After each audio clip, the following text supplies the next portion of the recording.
I was abandoned at an orphanage as a baby.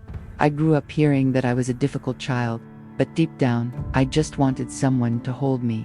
At 6 years old, I was adopted by a simple family who had almost nothing but gave me everything they could: love, patience, rice with eggs, and a warm blanket when it was cold. I remember the smell of my adoptive mother's kitchen. It was simple, but to me, it was the smell of home. They never asked for anything in return. They just wanted to see me well. I didn't know it then, but I already had more than many millionaires. I had someone who cared. The walls of that small house held more warmth than any mansion I would later own. Every night, she would tuck me in and whisper that tomorrow would be better. I believed her then. I should have kept believing her. But somewhere along the way, I forgot that the most valuable things in life don't come with price tags. They come with unconditional love, and I had been blessed with that from the very beginning. Over time, my thirst for freedom turned into ambition. I grew up ashamed of my past, of the patched clothes, of the cramped house. I said I wanted to make them proud, but deep down, I just wanted to escape that image of the orphanage girl. I threw myself into work, went to college, started businesses. By 30, I was already a millionaire. I saw my name in magazines. I bought imported cars, traveled to Europe, but something inside me was still that insecure little girl. And without realizing it, I began to erase my past. Or rather, I began to treat it as if it were a mistake.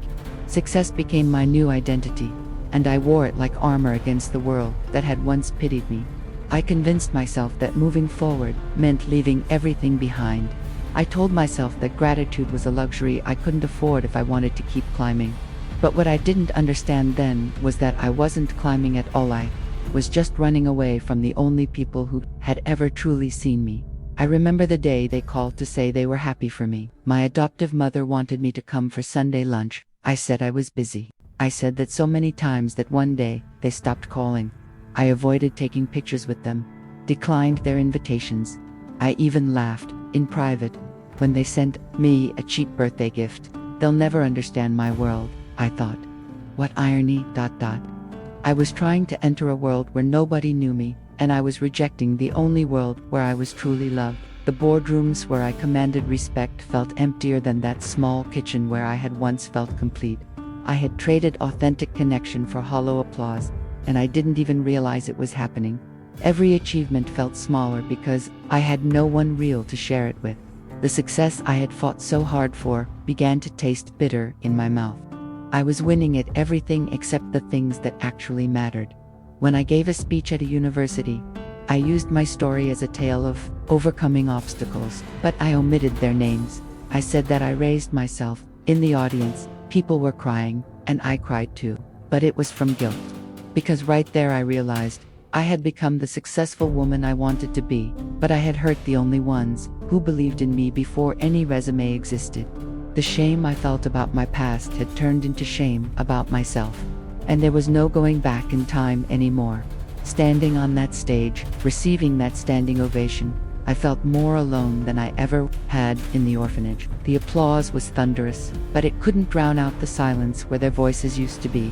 I had gained the world's recognition but lost the only recognition that had ever truly mattered. That night, in my hotel room, I stared at my phone for hours, wanting to call them, but pride held my fingers back. Pride had become my prison, and I was the only one with the key. My adoptive mother died of a stroke. My father called me, but I was at a conference in Europe. I said I'd be back in 2 days. He replied, "It'll be too late by then," and it was. I buried her in a dress she had sewn for me when I was a teenager. I remember crying like never before. And you know what hurt me the most? She asked to be buried with a photo of me as a child, the same photo I hid at home, ashamed of my origins. She was never ashamed of me, but I was ashamed of her. The funeral was small, filled with neighbors and friends who knew her heart better than her own daughter did in her final years. They spoke of her kindness, her gentle spirit, her unwavering love for me. I sat there, a stranger in my own grief, surrounded by people who had been present while I had been absent. The success that had kept me away felt meaningless in the face of this irreversible loss. All my achievements crumbled in the presence of that simple wooden coffin. I returned home destroyed. I looked at every object, every old note. I found a notebook where she wrote about her feelings for me. It was like a diary. Anna is distant, but I know she loves me. One day, she'll come back. I came back too late. The money I had couldn't buy back the time I had thrown away. It couldn't pay for the hug she wanted. And you know, I would give everything I have today's house, car, company, for one more simple Sunday with her. Her handwriting was shaky in those final entries, but her love for me never wavered. She had kept every newspaper clipping about my success, every photo, every memory of the little girl she had raised. While I was busy forgetting where I came from, she was busy remembering why she loved me. The house felt smaller without her laughter, but somehow my world felt smaller too. I realized that success without the people who matter most isn't success at all, it's just expensive loneliness. Her absence echoed through every corner of my achievements, reminding me of what I had truly lost. Today, people see me as a successful woman, but nobody sees the locked room where I keep her letters. Nobody hears the voicemails I still have saved, where she said, "Daughter, I love you so much." I became an example to many people, but I don't want anyone to repeat my mistakes. The success that applauds me today doesn't know the shame I carry.